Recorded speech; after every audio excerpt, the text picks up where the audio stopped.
On commence donc avec cette avancée dans la disparition de Lina, cette jeune fille de 15 ans qui a disparu depuis septembre 2023, je le disais dans le rappel des titres, non loin de chez elle en Alsace. On en a beaucoup parlé. Des fouilles ont été lancées par la gendarmerie aujourd'hui. Les derniers éléments avec Régine Delfour. Des fouilles ont démarré ce matin dans la vallée de la Bruche, dans le Bas-Rhin. Les gendarmes mènent une vaste opération de recherche pour retrouver Lina, l'adolescente de 15 ans, disparue le 23 septembre dernier. D'énormes moyens sont déployés. Les enquêteurs de l'IRCGN, l'Institut de recherche criminelle de la gendarmerie, sont sur place, ainsi qu'une vingtaine de gendarmes locaux. Des chiens des brigades cynophiles sont également mobilisés. Ces fouilles surviennent après la découverte majeure vendredi du profil génétique de Lina dans une voiture volée, retrouvée dans le sud de la France. Selon une source proche de l'enquête, le conducteur s'est suicidé après la saisie de sa voiture par les gendarmes. Ce véhicule était recherché par les enquêteurs car il avait été établi qu'il se trouvait non loin du point de disparition de Lina. Le 23 septembre dernier, Lina quitte son domicile de Plaine et elle se rend à pied à la gare de Saint-Blaise-la-Roche pour rejoindre Tao, son petit ami à Strasbourg. Un trajet de 3 km que Lina a l'habitude de faire. Des témoins affirment l'avoir vue marcher en direction de la gare entre 11h15 et 11h30. D'autres déclarent l'avoir vue à bord d'un véhicule. À 11h22, son téléphone cesse d'émettre. Seule certitude, Lina n'a jamais pris son train pour Strasbourg. Et on prend la direction de Plaine, retrouver notre équipe sur place, Célia Barotte et Solène Boulan. Célia, qu'ont donné les recherches ? Eh bien, pour l'instant, à ce stade, aucune trace de Lina. Les recherches n'ont pas abouti à connaître les circonstances exactes de la disparition de Lina. Les enquêteurs sont toujours sur place. Les investigations se poursuivent pour connaître les circonstances de la disparition de cette jeune adolescente qui a disparu il y a presque un an. Difficile pour nous de trouver justement ces gendarmes, ces nombreux gendarmes qui sont déployés sur le secteur, tant le paysage est vaste et puis nous sommes dans une configuration très montagneuse avec énormément de végétation. C'est la saison estivale, donc il est compliqué pour nous d'apercevoir les gendarmes. Il y a aussi des chiens qui sont mobilisés pour essayer de retrouver la trace de Lina, pour essayer de retrouver des restes humains.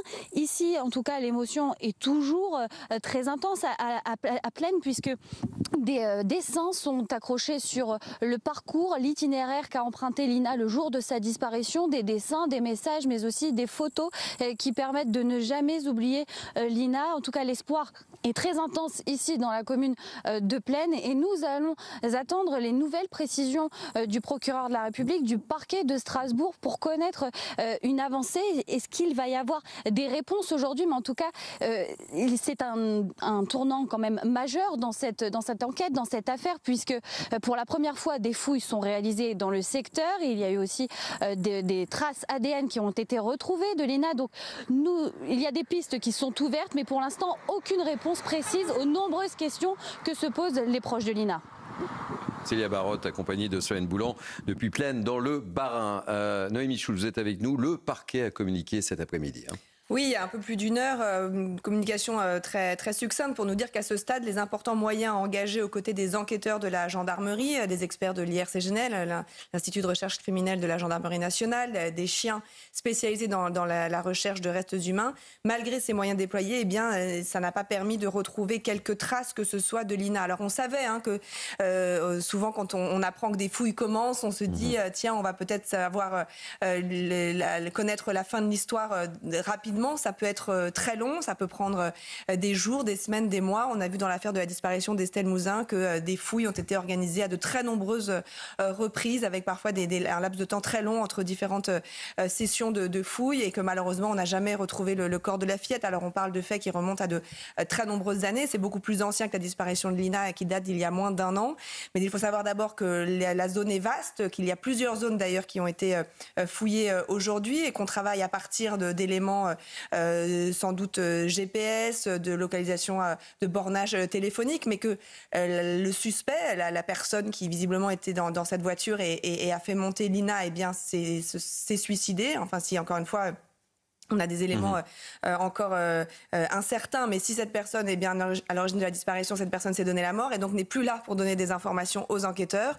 Donc on cherche sur une zone assez vaste. Et puis l'autre interrogation, c'est ce corps a-t-il été abandonné, laissé à l'air libre dans la nature? En quel cas on sait que près d'un an après, il est quasiment impossible de retrouver un corps, peut-être quelques ossements. S'il a été enterré, ça rend plus difficile le fait de le retrouver, mais on peut espérer en revanche retrouver plus d'éléments. Merci Noémie Schulz.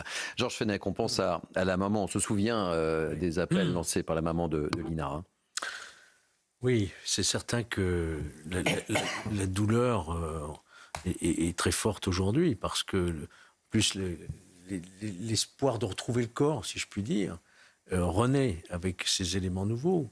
Mais il ne faut pas non plus donner de trop faux espoirs. Ça va être une recherche très, très compliquée. Et il faudra vraiment un coup de chance, quelque chose, un élément qui permettra aux enquêteurs d'arriver à localiser le corps. On peut peut-être espérer, par exemple, que cet individu qui s'est suicidé, donc manifestement c'est le suspect qui s'est suicidé, a peut-être fait une confidence à quelqu'un de sa famille ou de ses proches sur ce qui s'est passé, peut-être, puisqu'il n'est plus là pour parler.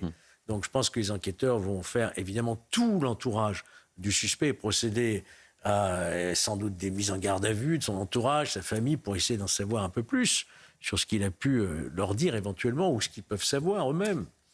Mais ne nous leurrons pas. Ce sera sans doute un travail très très complexe, très difficile pour les enquêteurs de localiser dans cette zone qui est très vaste, montagneuse et tout, un corps à partir de peut-être positionnement GPS, mais ça va être très compliqué. Jacques Morel, vous êtes ancien patron de l'Office central de lutte contre la délinquance itinérante, et on le voit, et Noémie l'a évoqué, Noémie Schulz, l'élément déterminant, ça a été la découverte de ce véhicule, évidemment. Oui, alors ce véhicule, on n'avait pas connaissance avant d'apprendre par une déclaration du parquet, un communiqué du parquet, qu'une trace ADN qui pouvait correspondre à celle de Lina avait été retrouvée à l'intérieur. On apprend d'ailleurs aujourd'hui qu'en fait le propriétaire de ce véhicule qui était volé, qui était signalé volé, s'est suicidé apparemment il y a plusieurs semaines.